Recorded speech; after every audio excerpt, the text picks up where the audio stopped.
I'm happy to be here today speaking with David Dickhut. Is that proper pronunciation of your name? Pretty close, Dickhut. Okay. Close, very, very close, yes. Oh, great. David is one of our artists in our second annual Fresh Talent exhibition. That's starting in October. You're one of 27 artists whose work will be showing in the gallery for the first time.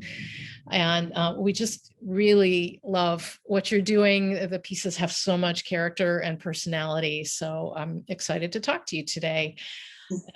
My name is Deborah Rosinski. I'm executive director of Bainbridge Arts and Crafts. And I wanted to start by asking you, if you don't mind, your Instagram page has the name Anchovy Man 1. Does that mean you're a fisherman, or does that have just a big fan of anchovies? Oh, okay. On pizza, on everything. On everything, any opportunity. You and my husband would get along well. I'm curious if the artwork that you're making and that you'll be showing in our exhibition, is this later in life career for you? Something newer that you're doing? You know, it has deep roots. I've been making things for a long, long time, and always had a history with objects that I liked. But it was just a year and a half ago that I started making things specifically within some imposed parameters and using materials that were specific for this time in my life. And self-imposed parameters, or yes, but partly self-imposed parameters, and it was the pandemic. I had a lot of time. I had built a little studio. I didn't know what I was going to do in the studio. I thought one of the things that came up was I could go out there and make pasta a couple times a week. I would love that. That's so much fun for me. It's just a wonderful exercise, but it's making something. It's, taking raw materials and producing something. I ended up not doing that. And I looked at, I'm at that time in my life when I have a lot of things that I've collected. And I have an attic full of little bits and pieces, and they're around my house, and where we live is full of little things I've saved because they appeal to me for some reason, and now I've got a lifetime of doing that, and it's time to lighten up and do something with those pieces. Somebody's going to do something with them someday, and I said, well, I can put them to use. I can make an effort to put them to use, and so that was how it started. And my kind of idea was that I would use things I saved. I saved, for instance, I saved olive oil cans from Italy or Morocco or Spain. Often beautiful design, the color appealed to me. I don't know why. They're containers. And I've got a history of making containers and finding containers. And so for instance, I saved those cans. And I had to face up to I felt I wanted to face up to doing something with them or passing them on, or what. And so that and all the materials that that I have collected, and materials that are laying around, old pieces of wood, natural materials, pine cones, leaves,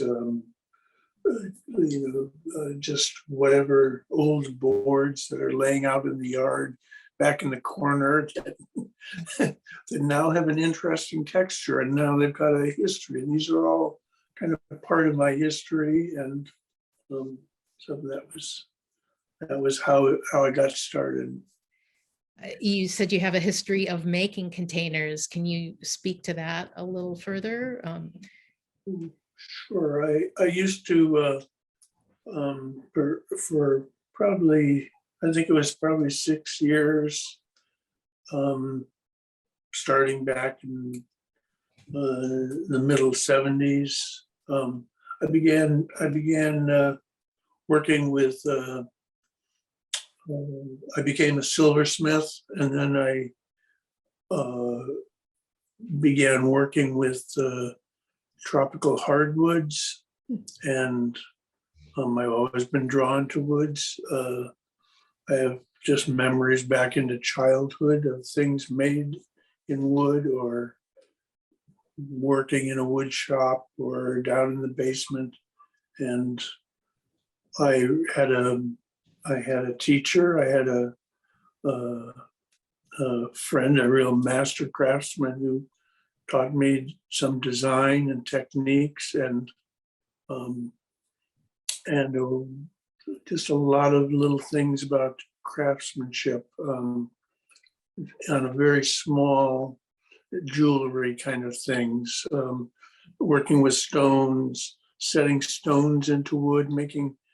One of the things I did was make containers, was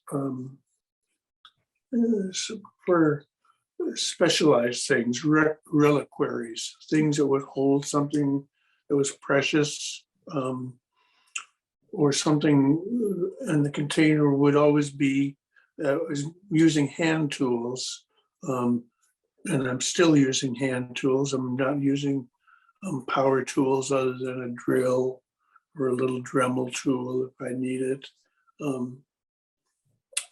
But those containers started out just being a tray, simple, taking a beautiful piece of ebony or some wood that I thought was special, something that had some character to it, and using it in a to hold whatever a thing of beauty that would hold something, have some minimal function of, the one that I've had all these years, this piece of cocobolo, beautiful piece of wood, and carve it, sand it. It's very much an exercise in discipline, in craftsmanship, and very exact, trying to make things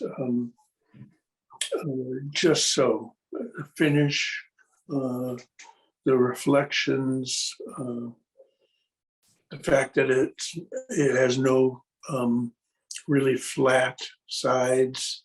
I want curves on everything. I want to feel wonderful. And then that graduated into making containers with little drawers, or sculptures with a hidden drawer inside, and inlaying metals, stones, metals into the wood. And so I did that for quite a while, and I'm still doing it. But that's definitely something closer to a fine art. I think of it as that. So, yeah. Well, it's interesting to hear you talk about it. One of the other interviews that we're producing this month is with two artists who work collaboratively, who are in the same show, the Fresh Talent show, and they're making reliquaries, and they're working as a team to capture memories and the feelings of memories. And you're talking about history in your life as coming through the objects you're making. Yeah. I think you guys might have a lot to talk about if you come out for the opening. Oh, great. Of course I would. There's some common threads there. Oh, great. And I notice on your Instagram page a bunch of wood pieces that you had posted, and a lot of carved detail and kind of yeah, like you said, no flat surfaces, all curves. Do you find that just kind of a process that draws you in? That's not the best question, really, but do you have a preconceived notion as you start to work, or are you following the material and letting it lead you? I guess is a better question. Oh, um, uh, I have an idea. Usually, there's two things that come together. We're looking at something and suddenly kind of imagining where it would fit in a what it wants around it, and so that. But it always ends up being something different than what I imagine. It's not planned, and that's the wonderful thing, that there are surprises, and that feeling that you have discovered something about this material, this piece, and how two things will go together, and all of a sudden go, well, this is it. This is the energy of the piece, and this is I can do other things around it, but there is the kernel just in looking at something. But that's it's a wonderful moment when you have, and when I might be discouraged, but to remember that moment when it's really magic, when something happens, something comes out of nowhere, and all of a sudden it's very apparent what you're doing, where you're going with it, and that it's just a wonderful, wonderful feeling to have it show up. Yeah, I'm a big fan of Leonard Cohen, writer and musician. Oh yes. And he somewhere wrote about the creative process. It's always, for him, it was always about the getting to the desk, kind of the process by which you get into that state of flow, I think is what he was talking about. And you know, whatever medium you use or materials you work with, you know, can translate, I think, with that kind of statement. And yeah, absolutely. And I'm a fan also,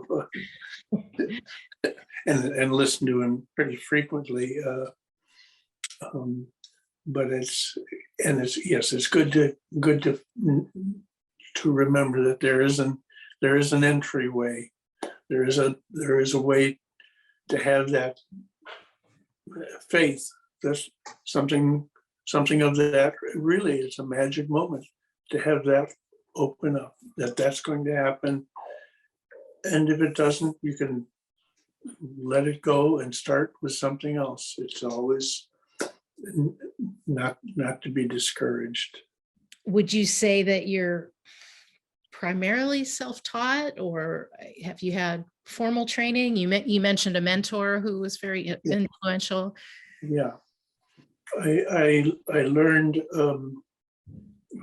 from a man who was an absolute master craftsman, and a very good designer. He had really good instincts, and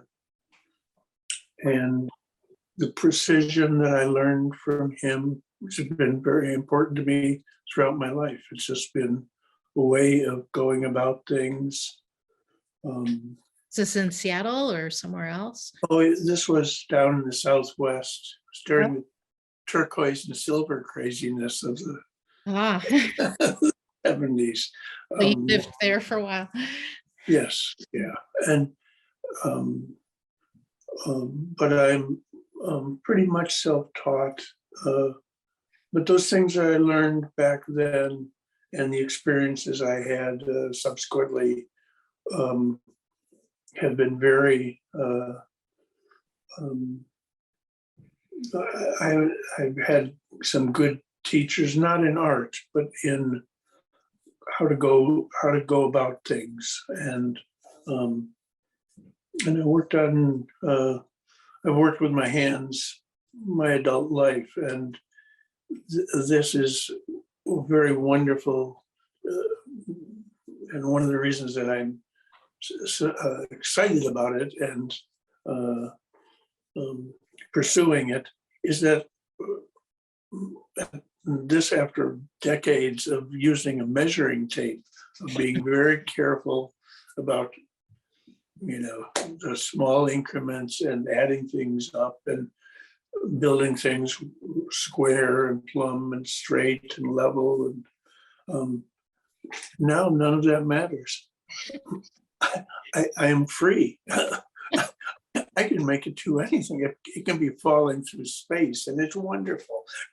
Great. And the arms aren't the same length, even better. And I have built things that I didn't want to finish because it was so much fun playing with them, moving an arm, changing a gesture, adding a hand. Don't have a hand, make a little hand, have it pointing, have it only have 3 fingers. It's all the freedom of that, and the simplicity and the care you take is kind of an overall nature, and less about following a realistic, photographic, an exacting kind of thing. I've just enjoyed that so much. That's just been great for me. So I highly recommend that people try once in a while, breaking the rules and going off in an judgmental kind of mode and see what happens. See if you can find what you're doing and where you're going with it. Sounds great to me. Yeah.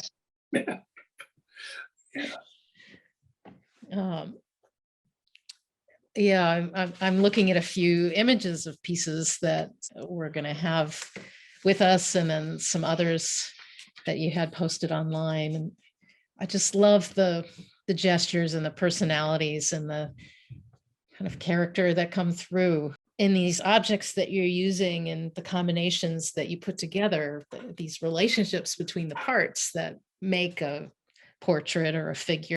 I will say that I have a real connection to a lot of the objects. I'm thinking, for instance, I did a figure, and that's my mother's spoon, a spoon from her collection.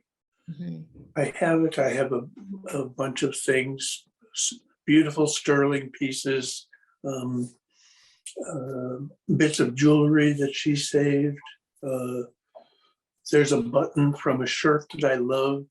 There's all the things, all those little bits and pieces. So I kind of know them, and I know the pieces of wood, and it's all has some meaning to me. Sometimes very exact, and I'll have a specific memory. And I remember when I was working in the tropical hardwoods, if I could find just one board with a great grain pattern in it, something just remarkable, I would look through lots of them just to pick this one piece. And that one board, I could make many, many little small things, small objects out of it. So I don't need many materials. I just needed really something that I could something I could use that would be graphically a knockout.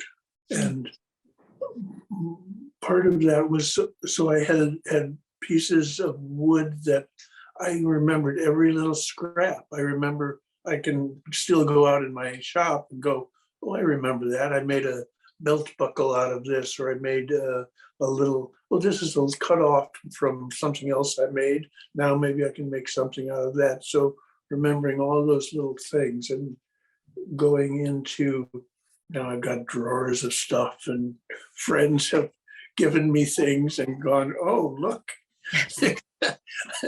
you need something rusty and old? Yes.